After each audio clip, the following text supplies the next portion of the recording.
Olá, eu sou o pastor Davidson Pinhon, sou mestre em Ciências da Religião, sou pastor congregacional, professor de exegese e publisher editorial. É uma grande alegria para mim ter você aqui neste podcast Exegese e Exposição.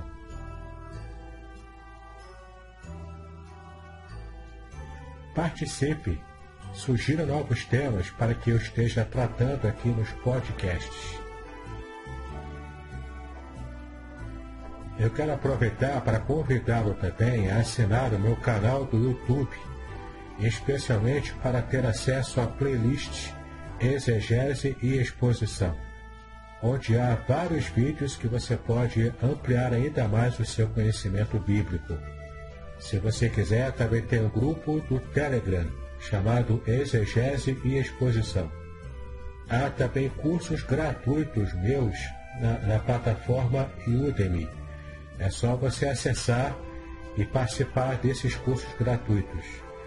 E no final você ainda consegue um certificado de conclusão desses cursos. Vale muito a pena.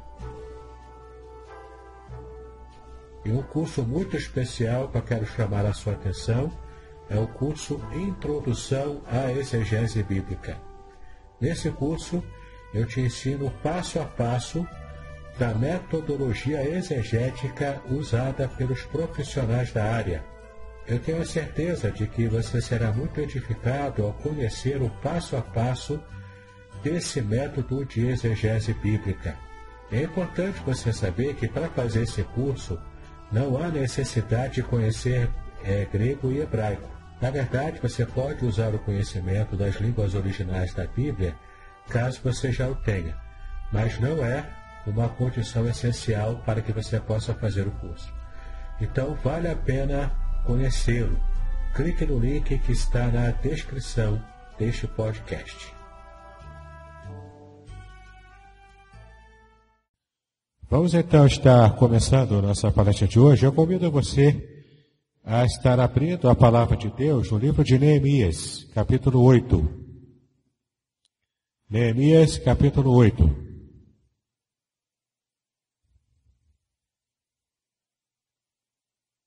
Neemias, capítulo 8. Nós vamos ler do primeiro versículo até o versículo 12.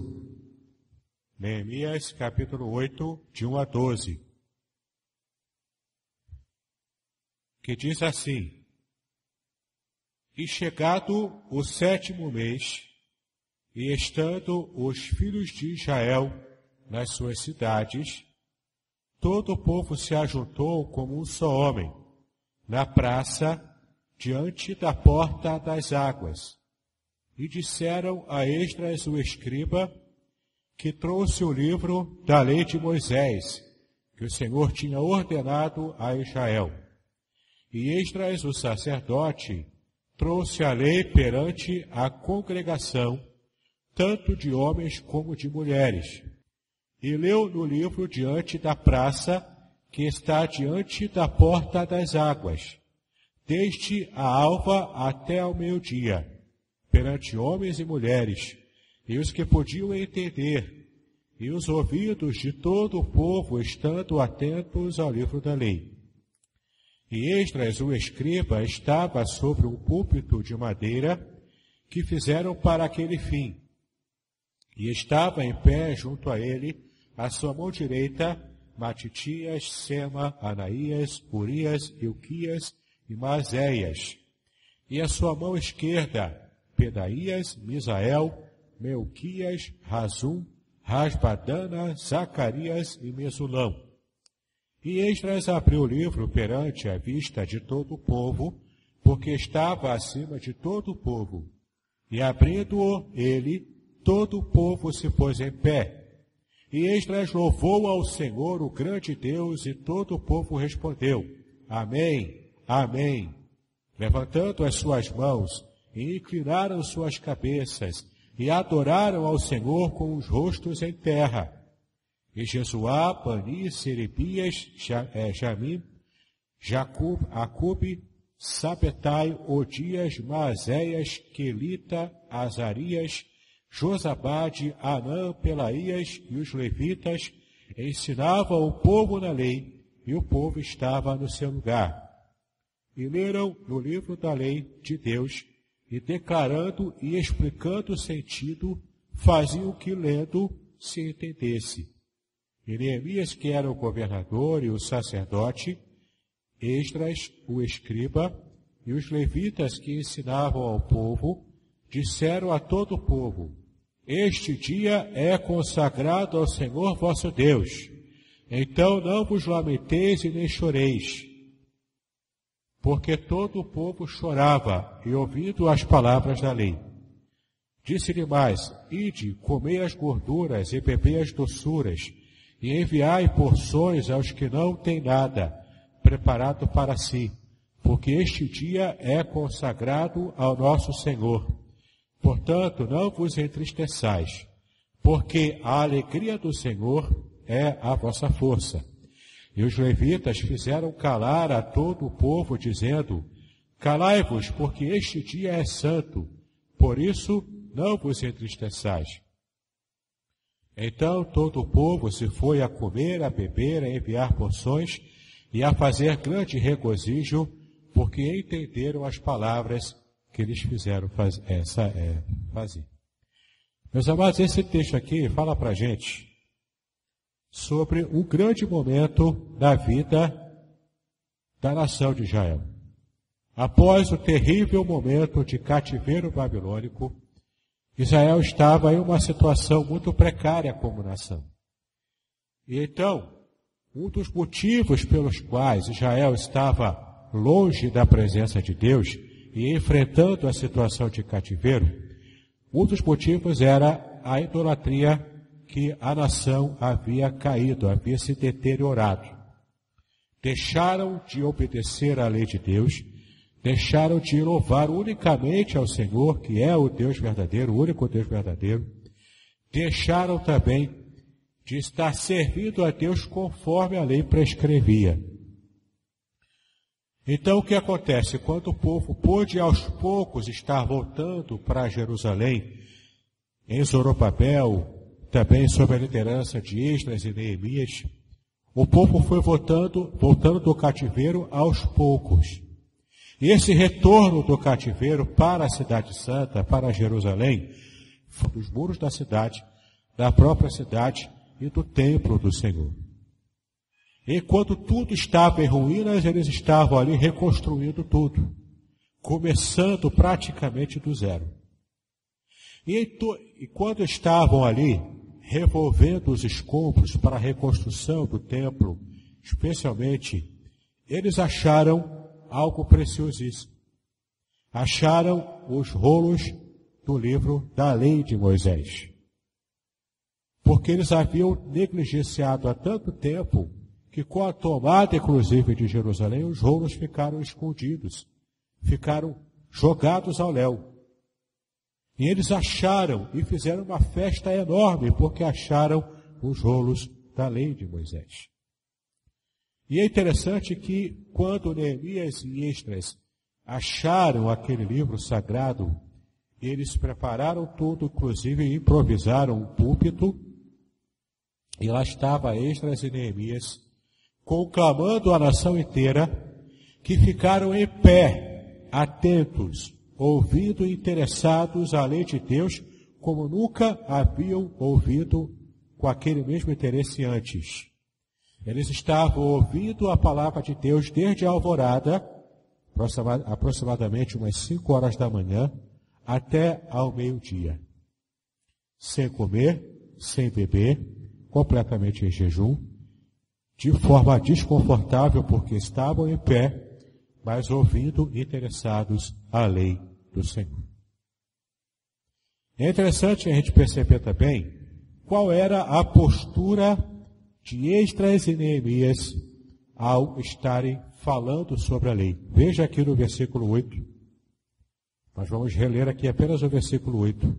E leram no livro da lei de Deus, e declarando e explicando o sentido, faziam o que lendo se entendesse. Como assim? Eles precisavam explicar, porque o livro da lei estava escrito na língua hebraica. Mas o povo já não falava praticamente o hebraico. Por causa mesmo do cativeiro, eles começaram a se misturar com a língua babilônica. E então nasceu-se ali uma nova vertente de uma língua antiga. Pela mistura do hebraico com a linguagem babilônica, surgiu-se então ali a língua aramaica. E o povo já estava falando aquela língua aramaica, que era parecida com o hebraico, mas não era completamente igual, porque se fosse completamente igual seria a língua hebraica. Então o povo precisava que lesse a lei de Moisés, que estava escrito em hebraico, e ao ler-se a lei em hebraico, que se explicasse ou se traduzisse para o aramaico.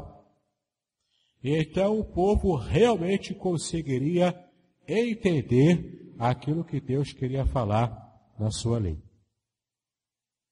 E aqui temos um princípio importantíssimo, que possibilitou a preservação de Israel como nação.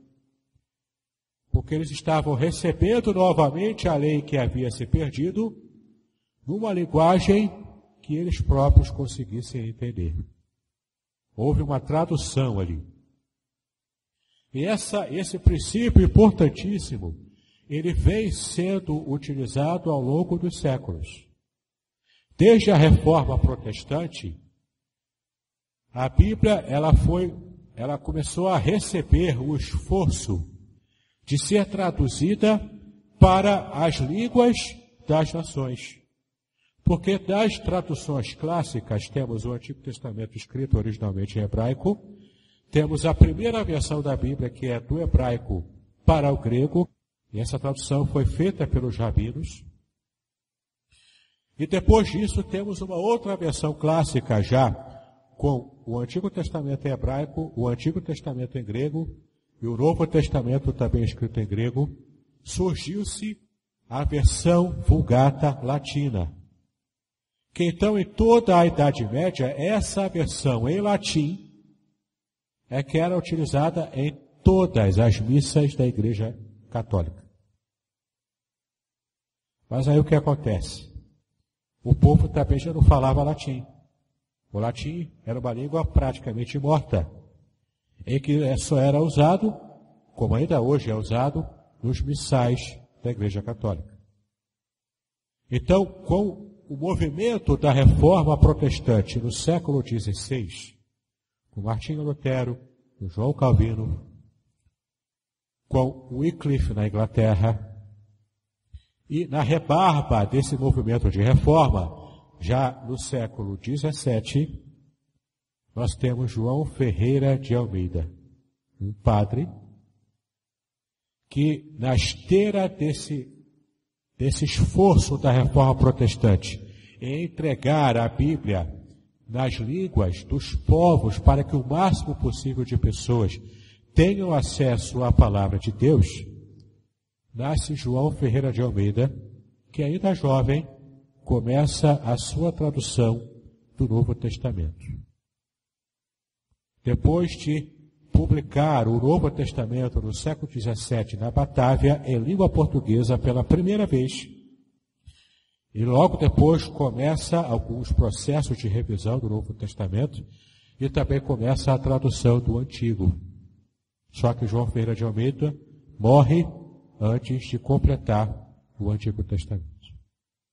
O fato é que a gente percebe aqui esse florescer de diversas versões da Bíblia nas línguas conhecidas, e ainda hoje a Bíblia é traduzida para outras línguas, especialmente línguas de povos indígenas, línguas de povos não alcançados ainda, da conhecida janela 1040, daqueles que se envolvem com o trabalho de missões e o trabalho de pregação para esses povos que não conhecem ainda a palavra de Deus. Ainda há povos hoje que recebem a Bíblia traduzida para o seu idioma, porque ainda há esse serviço prestado por tradutores que se envolvem com esse trabalho missionário mundial. Mas o fato é que mesmo assim a gente vive hoje numa realidade, aqui no meio evangélico especialmente, em que o povo, no Brasil o povo já lê pouco. E no meio evangélico, pelo menos o povo lê a Bíblia. Mas será que o nosso povo lê a Bíblia bem? Será que o nosso povo entende tudo o que lê na palavra de Deus? Essa é uma questão que a gente, às vezes, fica refletindo. Eu acho que é uma experiência de todos nós. Eu já passei por isso. Creio que alguns irmãos aqui ainda enfrentam essa dificuldade de pegar um texto da Bíblia, numa versão como a Almeida Revista e Corrigida, que é essa versão que eu estou usando aqui, que é um pouquinho só diferente, que é a Almeida Corrigida Fiel. Ela é muito próxima da Almeida Revista e Corrigida. E então, algumas pessoas se deparam com palavras como concupiscência. Se deparam com expressões que são expressões muito arcaicas para a nossa tradição, para a nossa linguagem que nós usamos hoje. O que estamos fazendo agora é o objetivo de falar para vocês sobre algumas versões da Bíblia, como identificá-las e também como usar uma série de alguns passos muito simples e práticos para você interpretar e entender a Bíblia de um modo muito mais coerente e muito mais prático também. Ok? Vamos por parte, então. Primeiro vamos falar um pouco das versões da Bíblia. Eu gostaria que você estivesse tomando notas aí, se você tiver condições, porque existem duas formas principais de se traduzir a palavra de Deus. Dois estilos de tradução, digamos assim. Dois principais. E é claro, existem Bíblias que usam o meio termo entre esses dois principais tipos de tradução. Mas eu quero falar para vocês, então, desses dois principais, que são os dois extremos, e vou dar exemplos aqui de Bíblias em português, que usam um extremo ou outro, ou fica no meio termo entre essas duas formas. O primeiro estilo de tradução da Bíblia para uma língua qualquer, inclusive em português, é conhecido como tradução de equivalência formal. Tradução de equivalência formal. O que é essa tradução de equivalência formal? É uma tradução muito mais próxima do que de fato está escrito na língua original. Então, por exemplo, o que é verbo em hebraico ou no grego é traduzido para o português exatamente como um verbo. O que é substantivo é traduzido literalmente como substantivo, um adjetivo. Então, você vai percebendo que não chega a ser uma tradução interlinear, que é a palavra original com a palavra em português logo abaixo. Não chega a ser isso. Porque seria de entendimento inviável você fazer uma leitura interlinear e publicar para o povo ler na igreja. Né? É praticamente impossível entender uma tradução interlinear extremamente literal. Mas existem versões de equivalência formal, como eu estou falando, que ela é própria para a leitura no culto, no estudo bíblico, até para a leitura hoje, né, usando a internet. Mas ela preserva praticamente 90% a 95% da literalidade do que está escrito nos originais em que a Bíblia foi escrita. Então é uma tradução que, para aqueles que se esforçam para entender o que realmente o texto bíblico original diz, vai procurar uma tradução de equivalência formal. Quais são as traduções de equivalência formal? Primeiro, uma tradução interlinear, como eu já falei, existem algumas no mercado. O Novo Testamento grego interlinear. Então é o texto grego e embaixo de cada palavra grega, a palavra literalmente equivalente a ela, uma debaixo da outra, quase como se fosse numa tabela. Isso é para quem se preocupa em fazer a tradução e quem quer estudar os idiomas originais da Bíblia, que não é o caso, talvez, da maioria dos irmãos aqui. Mas existem, como eu disse, versões de equivalência formal que já existem no mercado e que nós podemos usar. Algumas até os irmãos já devem usar. Por exemplo, essa aqui que eu gosto de usar ultimamente é Almeida Corrigida Fiel. Ela é extremamente literal. Um exemplo está na pregação que eu fiz no domingo passado sobre 2 Timóteo, capítulo 2, de 14 a 17, em que nesse texto aqui aparece de verdade o que está escrito ali, que é a heresia dos falsos mestres espalharia como gangrena. E é como realmente está no texto grego. Está um pouco dessa literalidade, como inclusive nova versão internacional já traduziu como câncer e não como gangrena. Porque já quis fazer uma atualização no sentido muito próximo do que o texto realmente quis dizer. Então você percebe que há uma diferença nessa filosofia de tradução. Pode perguntar, querido. Essa aqui é Almeida Corrigida Fiel,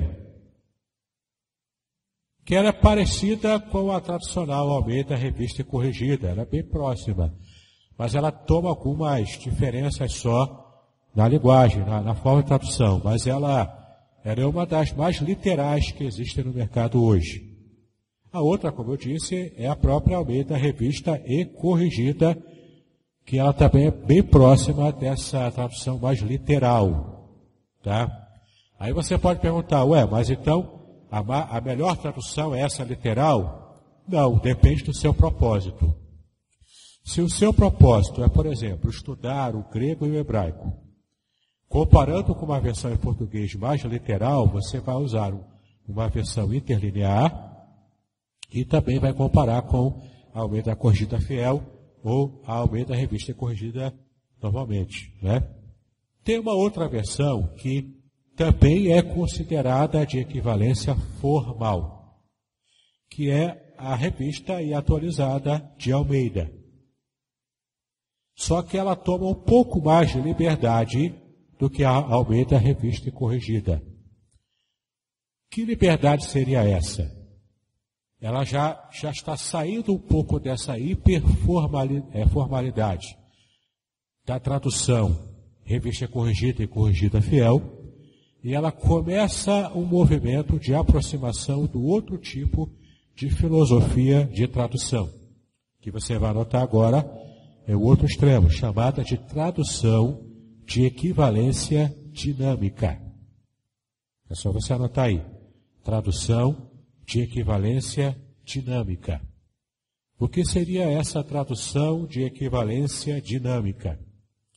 É quando o tradutor da Bíblia, ou a equipe que traduz o texto bíblico, não está interessado tanto assim em ser no texto perfeitamente literal como está nos originais. Mas ele faz a tradução pegando a ideia principal e ele traduz para o pessoal de hoje, do século XXI, ele traduz para essa geração a ideia do que está no original do texto bíblico. Percebeu? Nas traduções de equivalência formal, o foco é o texto, o mais literalmente possível, do modo que faça sentido em português, mas sendo fiel ao texto original hebraico, aramaico e grego. As traduções de equivalência dinâmica não ficam presos ao texto original, pega só a ideia e traduz a ideia de um modo que seja mais palatável para a geração atual. Inclusive, eu estou falando aqui da edição Revista Atualizada de Almeida, ela já se aproxima um pouco mais, embora ela ainda seja considerada uma tradução de equivalência formal, porque ela é muito fiel aos originais, mas ela se aproxima um pouco dessa forma mais tranquila de você entender. Não tanto a Almeida Revista Atualizada, na última versão, que se não me engano foi a de 95. Oi, diga. 2007, né? Obrigado. Essa é a última, que 95 foi a corrigida. Essa de 2007 foi a última versão da revista e atualizada antes de criarem a nova Almeida Revista e Atualizada. Foi feita em 2018. Esta nova Almeida Revista Atualizada, ela fez uma nova atualização. Para quem entende de informática aqui, fez um upgrade da linguagem. O que já era bom, a versão revista atualizada já era boa, e eles fizeram esse upgrade, ou seja, atualizando por causa da linguagem que se atualiza. A nossa língua portuguesa já se atualiza. Só para que os irmãos entendam, eu vou citar aqui um exemplo muito clássico de quem dá aula de português que costuma usar para ilustrar essa questão da evolução de uma língua. No português arcaico se falava a vossa mercê. Depois, com o passar do tempo, falou-se vós me ser.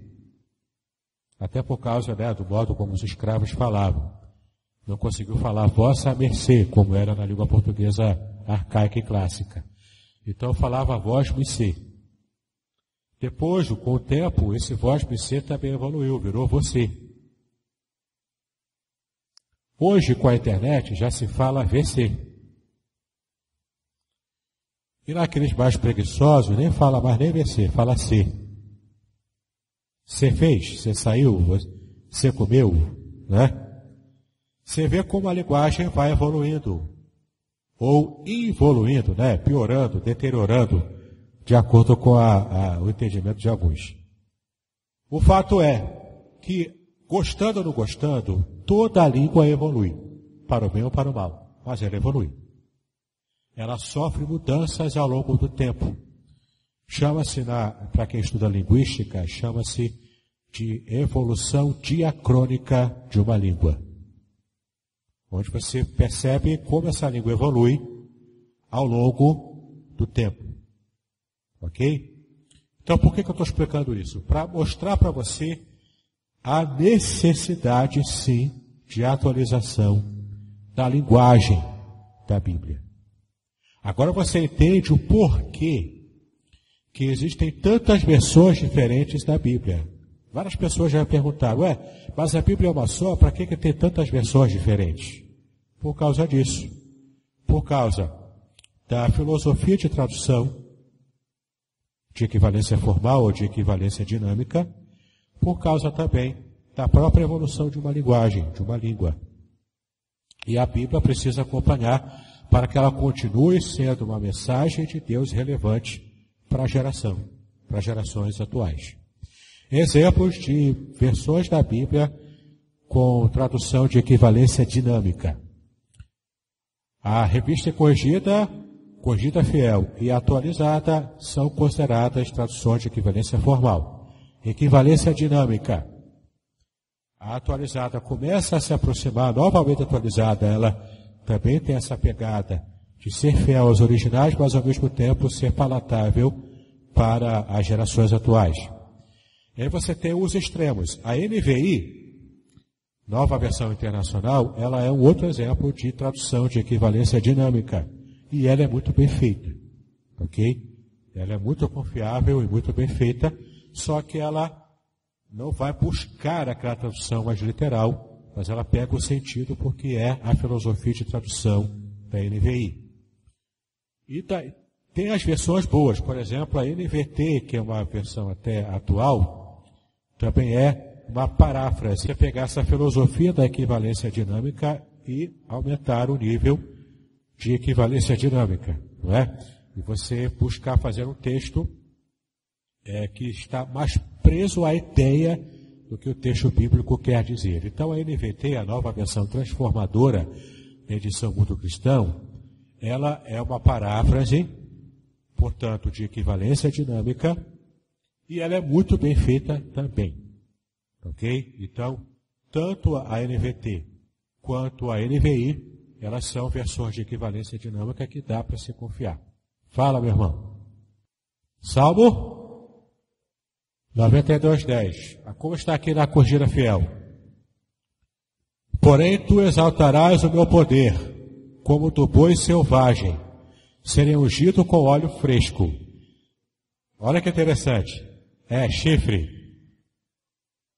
É uma questão cultural. Um bom exemplo que você deu. Exato. Na versão revista corrigida está chifre. Por quê? Porque em hebraico a palavra que aparece é a palavra kefren. Kefren literalmente é chifre.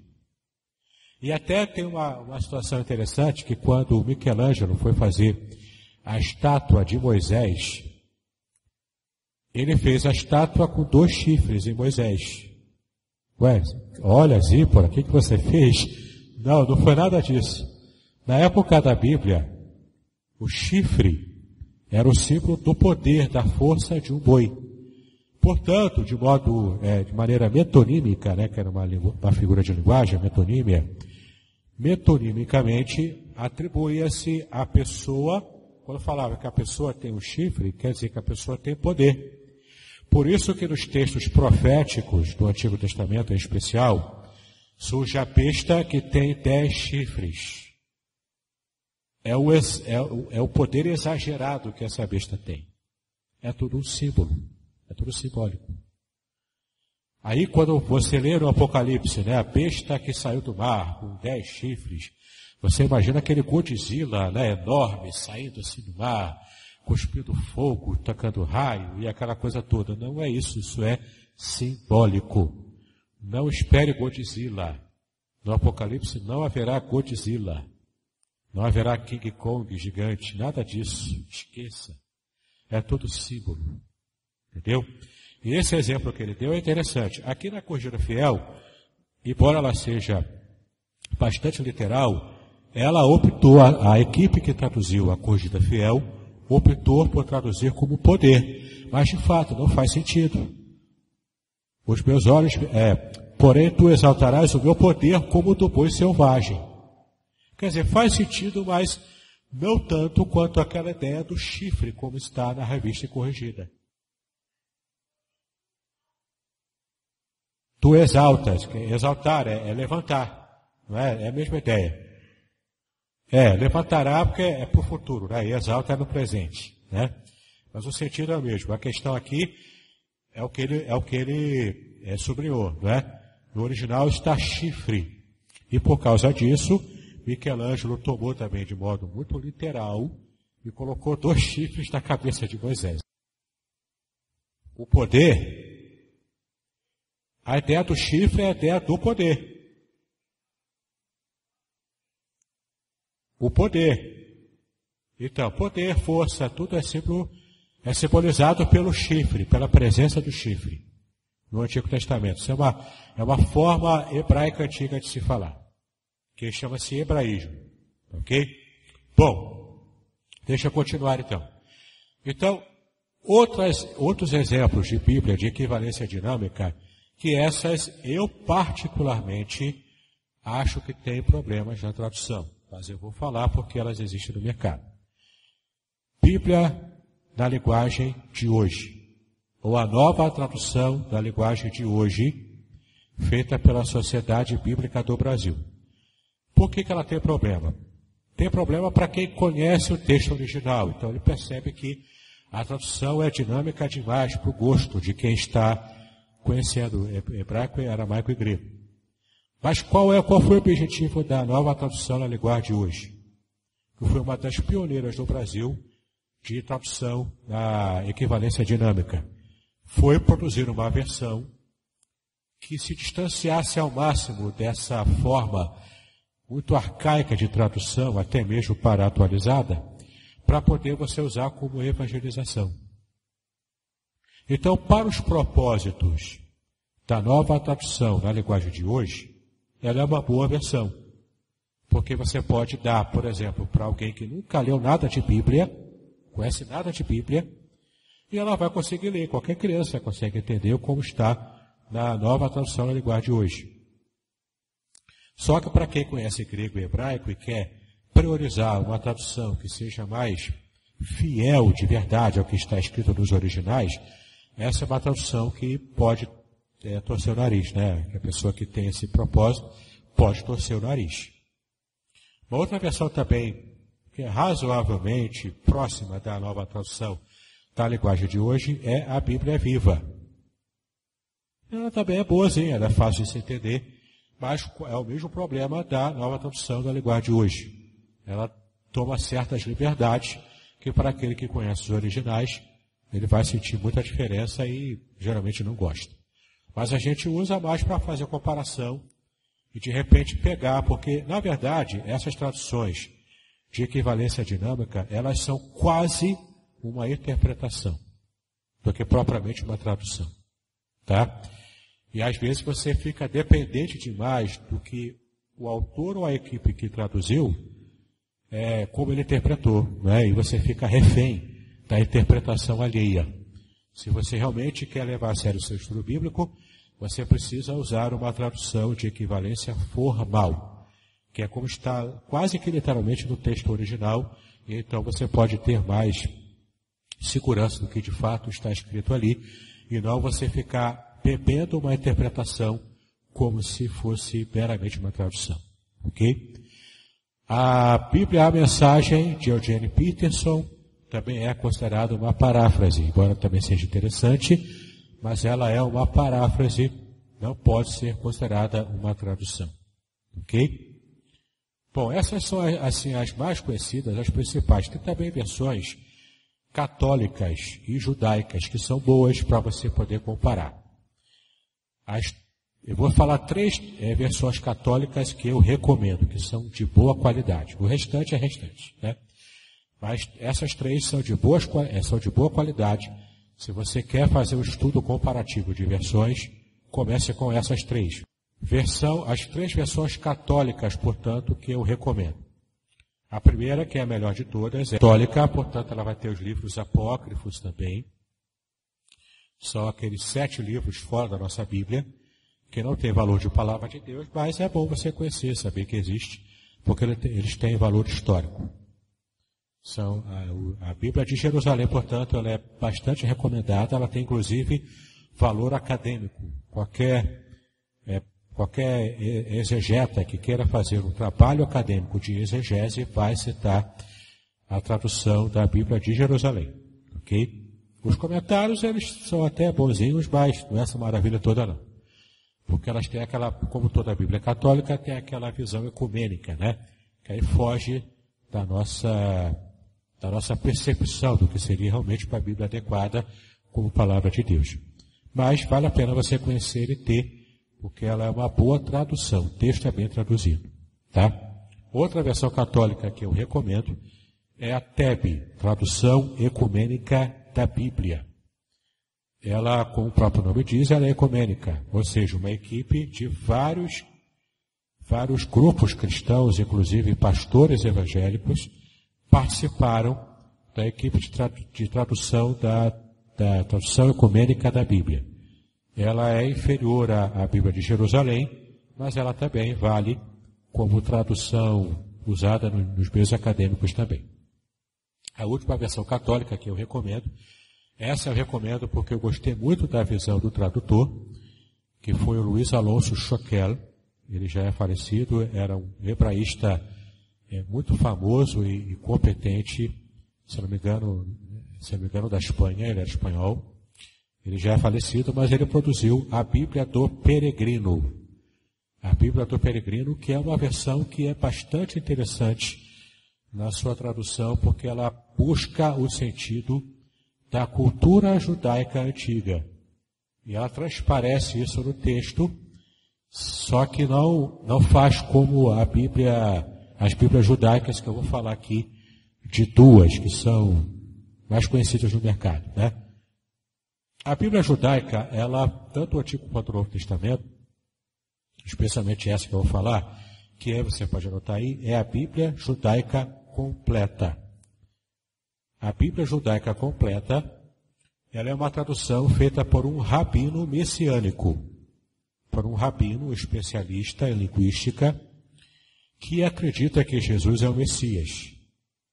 Então ele traduziu tanto o Antigo Testamento quanto o Novo Testamento também, respeitando os nomes, as pronúncias e a cultura judaica. Então, você lendo na Bíblia judaica completa, você pode ter um pouco de dificuldade. Por quê? Porque a ordem dos livros é diferente, porque ele segue a ordem dos livros da Bíblia hebraica, que é um pouco diferente das que nós usamos hoje, não é? Na língua portuguesa, nas Bíblias evangélicas. E você também vai ter dificuldade com os nomes de pessoas e lugares. Por exemplo, João, em hebraico, é Yohanan. E é assim que vai aparecer na Bíblia judaica completa. Não vai ser João, vai ser Yohanan. Não vai ser Moisés, vai ser Moshe. Não vai ser Abraão, vai ser Avraham. É assim que vai aparecer na Bíblia judaica. Então, se você tem interesse em conhecer e resgatar essa pronúncia e esse clima cultural da cultura judaica no texto bíblico, a Bíblia judaica completa, ela é interessante para que você faça esse resgate e tenha esse conhecimento. Tá? E ela é feita por um rabino judeu, tá? Que reconhece Jesus como Messias. Não é qualquer um aventureiro, não. Oi? A versão de Figueiredo, ela foi baseada na Vulgata Latina. Então ele pegou a Vulgata, que já é uma tradução, não fez questão alguma de consultar os originais, foi direto do latim para o português. Então é interessante você ler a tradução de Figueiredo, que é uma versão católica antiga, né, clássica até. É interessante para que você conheça como é a primeira versão, quer dizer, a segunda versão da Bíblia, que é a Vulgata Latina, já em língua portuguesa. Entendeu? Então, ela é interessante para quem estuda e faz a exegese. Mas para você que talvez não queira se aprofundar tanto assim, é uma versão que eu não recomendo, porque não é baseada nos originais. Ela é baseada na Vulgata Latina, tá? Mas ela é interessante para quem tem esse conhecimento. Com certeza é uma editora católica. Eu já andei procurando ela para comprar, só achei em sebo. Não achei em livraria com edição nova, não. Mas se você achar e você quer estudar e aprofundar os seus estudos de comparação de versões da Bíblia, é uma boa aquisição que você pode fazer, tá? Só saiba que ela não é uma tradução direta dos originais para o português. Ela é uma tradução do latim, né, da Vulgata Latina para a língua portuguesa, tá?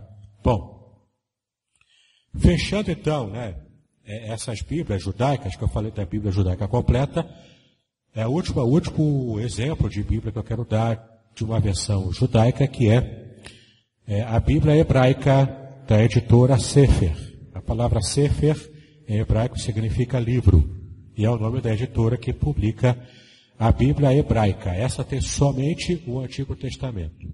Mas ali é a versão completamente rabínica, sem nenhum tipo de ingerência do cristianismo. Por isso que é só o Antigo Testamento.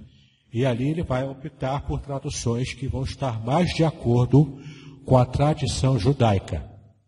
Inclusive usando até o Talmud e os ditos e as interpretações dos sábios judeus, tá? Então, se você que realmente quiser conhecer e ampliar o seu estudo nesse nível, a Bíblia hebraica da editora Sefer, ela vai te ajudar nisso aí, tá bom? Alguma pergunta sobre versões da Bíblia para eu partir para a última parte do nosso estudo de hoje? Oi? A Bíblia? King James, sim. A King James, ela é uma tradução clássica em língua inglesa. A King James Bible, né? Ela é uma versão clássica da língua inglesa, ainda hoje utilizada. Ela é equivalente ao inglês, o que é a revista corrigida para nós hoje. Ela é uma tradução de equivalência formal. E existe já, lançada pela PV Books aqui no Brasil, a versão em português da King James Fiel. Inclusive o pastor Idauro, ele atuou na revisão do livro de Romanos, da Epístola aos Romanos, da King James Fiel, tá? Ele ajudou lá um pouco na revisão na revisão teológica, né? dessa parte da Bíblia.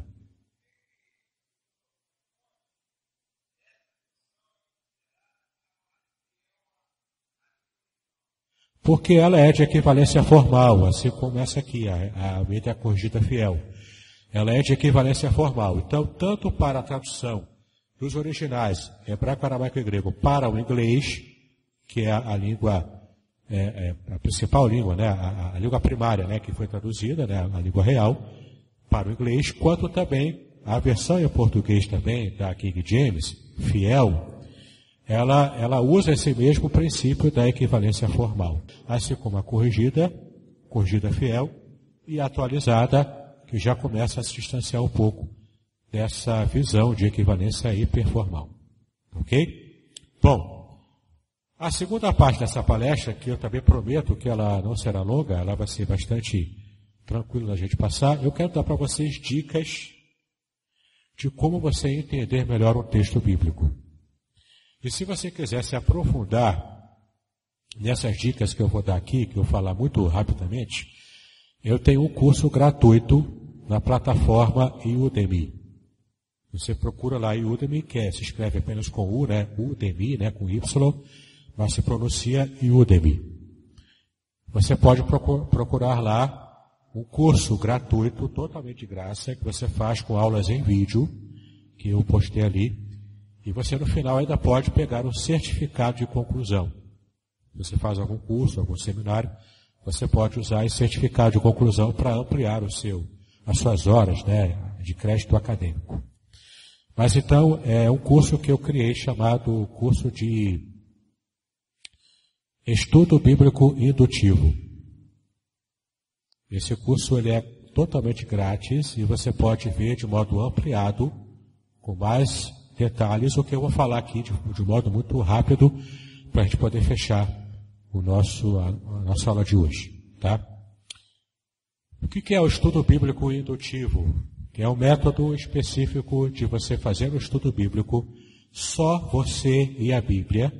No máximo você usar versões diferentes da Bíblia em português, para você comparar e você usar isso como uma ferramenta.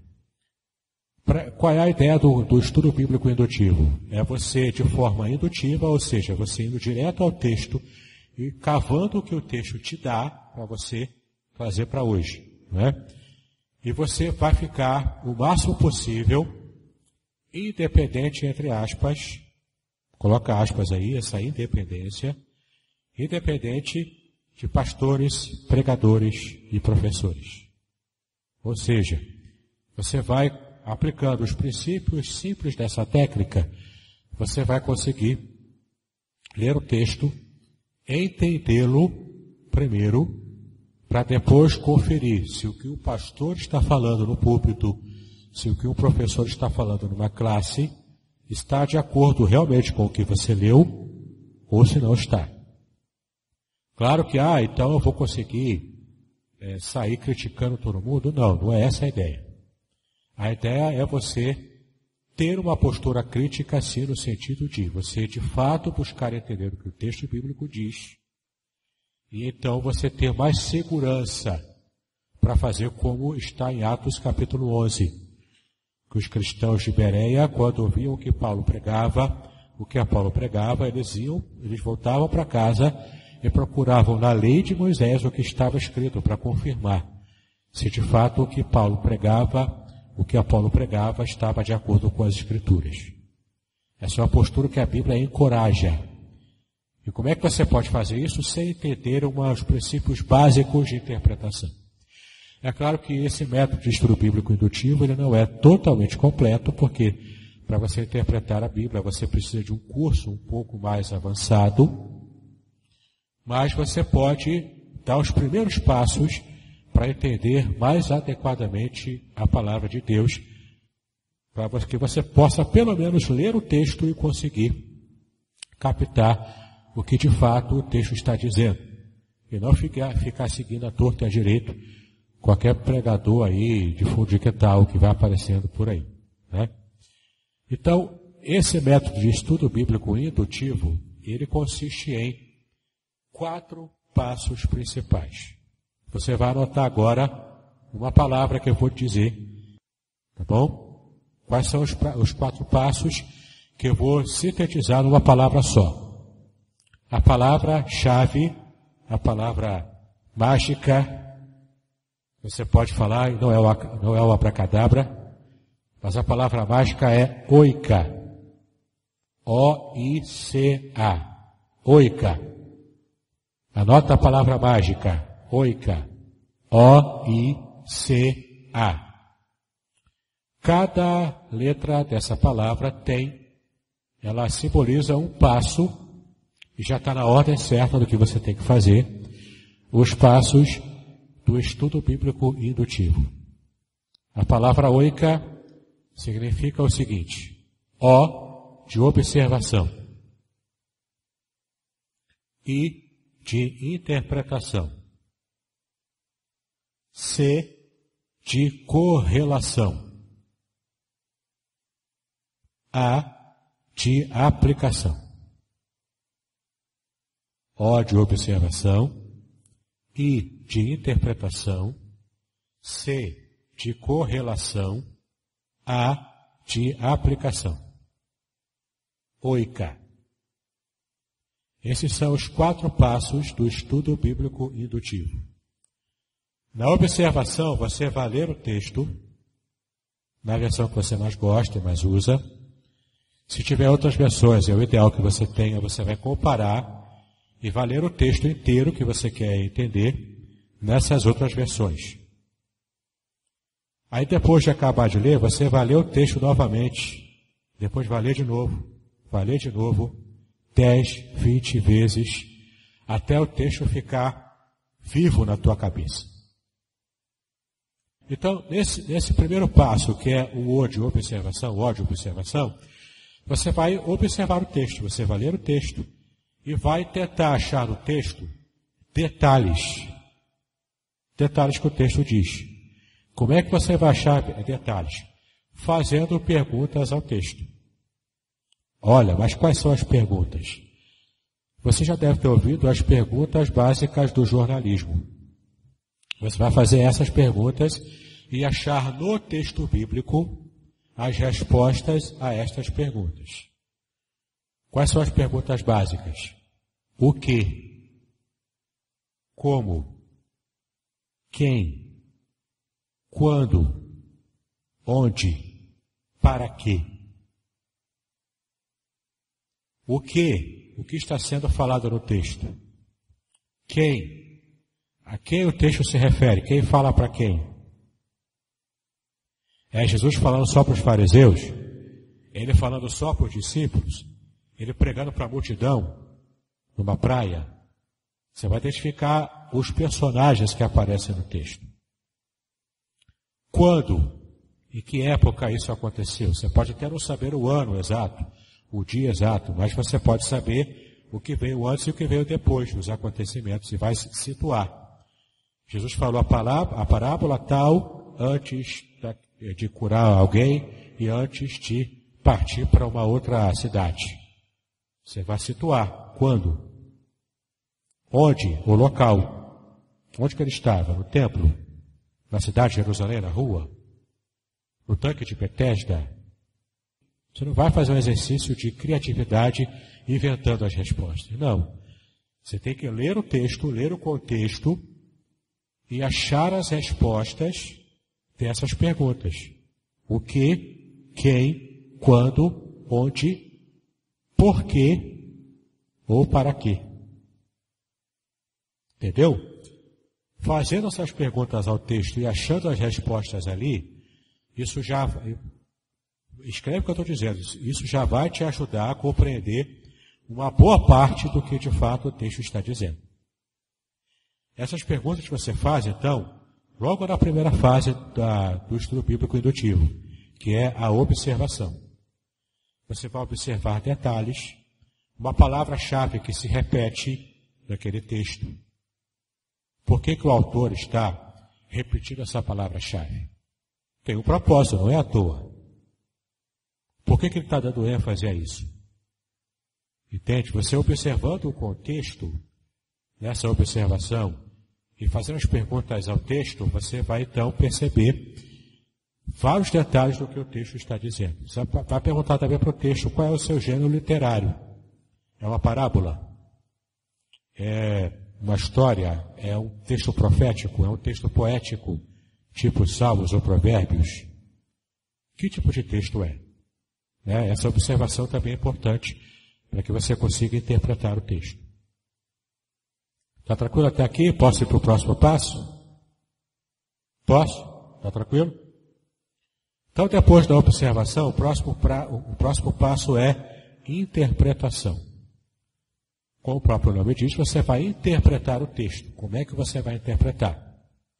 Após fazer as observações, você vai agora perceber qual a mensagem, seja uma mensagem espiritual, seja o resumo da história, se for uma narrativa.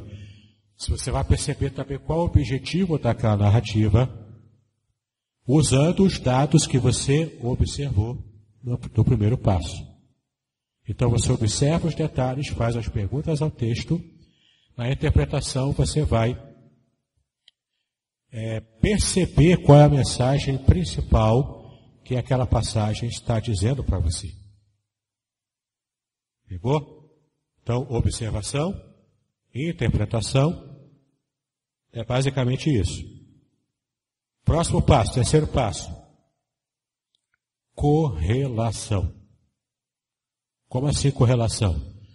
Você vai correlacionar essa passagem que você está estudando com outras passagens parecidas no restante da Bíblia.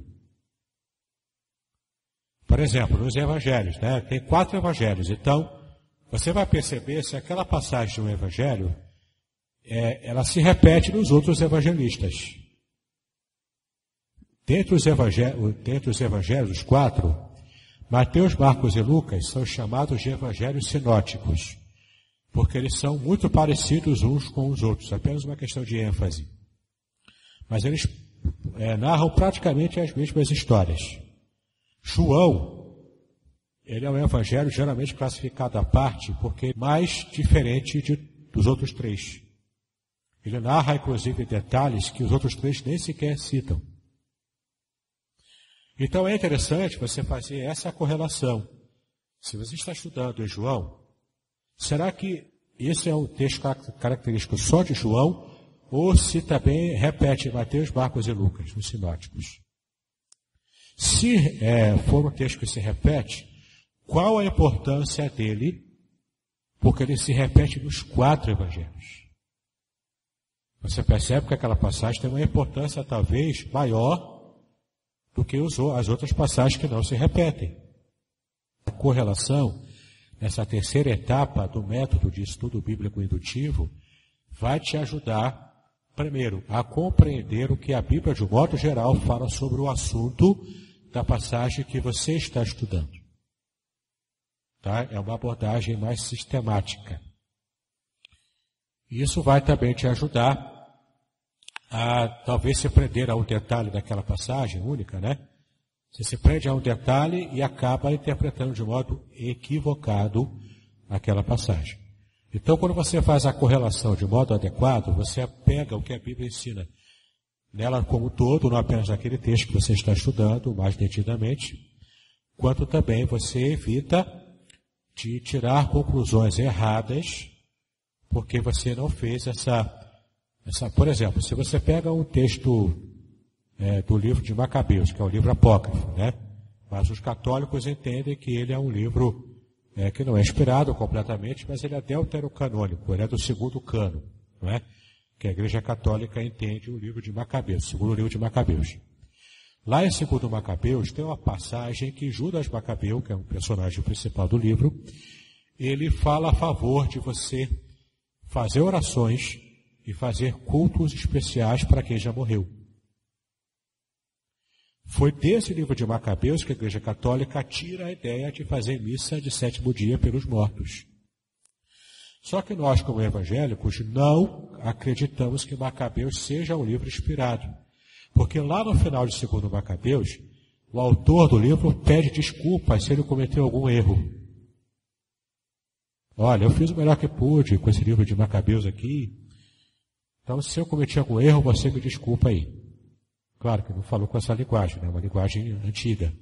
Mas a ideia é mais ou menos essa. Eu fiz uma paráfrase, né? Do que mais ou menos está escrito no final de 2 Macabeus. Um livro que se propõe inspirado por Deus não pode pedir desculpas no final sobre se ele cometeu algum erro. Porque se um livro é inspirado por Deus, você tem a confiança de que ele não possui erros. Ao menos dos seus autógrafos originais. Entende? Então esse livro não foi incluído no cânon da Bíblia. Ele, na verdade, entrou pelo cânon. Não é? Apenas a Igreja Católica é que aceita esse livro apócrifo. Que para nós ele só tem valor histórico e mais nada além disso. Mas aí quando você faz então a correlação com o restante da Bíblia, você percebe que em outra parte alguma da Bíblia, ela endossa essa prática da oração pelos mortos. Só em Macabeus que tem isso. Então, quando você faz a correlação, você percebe que uma prática é errada, é herética, desagrada o coração de Deus. Então, você não pratica esse ato. Entende? Fazer a correlação adequadamente, ela te ajuda a evitar de falar bobagens. Ok? Então, O de observação, I de interpretação, C de correlação. E falta o último passo para a gente fechar então a nossa aula de hoje. O passo da aplicação. A aplicação é você pegar tudo que você já trabalhou até agora no texto, você ler novamente as suas observações, perceber qual a interpretação que você fez daquele substrato geral do texto. Aquela ideia geral do texto. Você interpretou. Já fez a correlação, já conferiu o que a Bíblia fala sobre aquele assunto em outras passagens. E como é que você, quase já esquecendo, antes de ir para a aplicação, como é que você vai buscar as outras passagens para fazer a correlação? Na sua Bíblia, eu acredito que nessa aqui não tem, mas na sua Bíblia, pode ser que ela tenha as referências nas notas de rodapé lá embaixo. Ou em algumas Bíblias ela está ou no tem aquele númerozinho que você vê, ou aquela letrinha que você vê, em cima de algumas palavras do texto bíblico. Essa chama-se referência em cadeia. Então você observa qual é a letra ou o número e vai lá para o rodapé, ou para as marginais, ou para o meio, para a coluna do meio. E você vê a passagem referenciada ali, naquela letrinha ou naquele númerozinho que está ali. Quando você marca o texto para você não fechar e vai para outra passagem que aquela referência está te indicando, você tem ali uma das formas de você buscar passagens paralelas que falam do mesmo assunto do texto que você está estudando. Uma outra forma que talvez seja mais prática e mais fácil de você fazer, se você quiser usar livro, você vai procurar uma concordância bíblica. Existem livros chamados concordância bíblica, onde você vai procurar como se fosse um dicionário, com as palavras-chave colocadas em ordem alfabética nesse livro, e lá diz todas as passagens, ou pelo menos as mais conhecidas, que tratam daquela palavra-chave. Então você vai procurar amor. Você vai ver todos os versículos que falam sobre amor. Entendeu? Ah, mas eu não tenho dinheiro para comprar. Ok, mas o celular eu sei que você tem. Em vez de ficar só usando o Facebook e o WhatsApp, até porque para ligar mesmo pouca gente usa para ligar, né? É mais o WhatsApp e o Facebook. Em vez de ficar só gastando tempo com isso, baixa um programa de Bíblia. Tá bom? Na sua Bíblia, eu recomendo o programinha YouVersion. Ela tem várias versões da Bíblia ali, inclusive para você comparar versões. Então procura na Play Store do Google, né? Procure lá YouVersion. E você vai ter várias versões da Bíblia, inclusive a busca. Então você digita lá a palavra-chave na versão que você quer fazer a busca, e ele vai achar os versículos que falam dessa passagem, que falam dessa palavra-chave, né? Então, é uma forma também inteligente de você poupar tempo e buscar palavras para você ver passagens paralelas. Ok? Então, falando isso, a última parte, de verdade agora, do nosso método de estudo bíblico indutivo é a aplicação. O que é a aplicação? Você observou detalhes, você já interpretou e já correlacionou. Agora você vai observar tudo isso que você fez e vai buscar qual a mensagem que eu preciso entregar do que o texto diz para as pessoas do meu tempo, do século XXI. Na aplicação, nos 3 primeiros passos, observação, interpretação e correlação, o seu objetivo é entender o que o autor original quis dizer para os seus receptores originais. Então você ficou preso ao passado. Entendeu claramente o que foi dito no passado? No último passo, que é a aplicação, você faz a ponte e transporta o princípio revelado na Bíblia para o presente, para o pessoal de hoje. Então, se você vai pregar sobre aquele texto, é na aplicação que você vai tirar o que o texto diz e vai adaptar para a nossa realidade hoje. Entende? É na aplicação, portanto, que você vai buscar a moral da história. Que você vai buscar o apelo que você vai fazer no sermão. É dali que você vai tirar. É na aplicação que você vai, de fato, mostrar para as pessoas o que eles têm que mudar na sua vida, porque é o princípio do que a palavra de Deus ensina. E você já fez o extrato daquilo quando você usou os passos anteriores. Observação, interpretação e correlação. Mostrar para quem está te ouvindo, e para você próprio, que é o estudante da Bíblia, que você vai perceber o que você precisa mudar na sua vida prática para poder se enquadrar no princípio do que a Bíblia quer ensinar. Qual é o grande erro de quem fala heresia hoje? Não faz os primeiros passos e já parte direto da leitura do texto para a aplicação. Ele vai aplicar de modo errado. Vai pregar heresia. Você não tem que ser afobado para aplicar. Siga os passos. Observe, interprete e correlacione. Só depois você vai ter segurança para poder aplicar o texto que você está estudando. Ok? Perguntas? Diga. Na plataforma Udemy, você vai entrar no computador ou celular, vai digitar assim, para fazer a busca no Google, né? U-D-E-M-Y.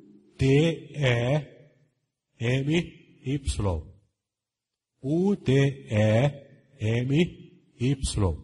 Udemy. Ali você vai procurar. Eu tenho 2 cursos gratuitos que você pode fazer. Esse que é baseado no que eu expliquei aqui de modo resumido.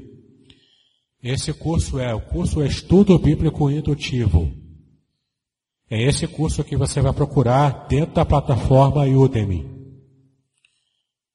Estudo Bíblico Indutivo. Se você ainda tiver dúvida, me manda um WhatsApp que eu envio o link para você e você já vai direto para lá.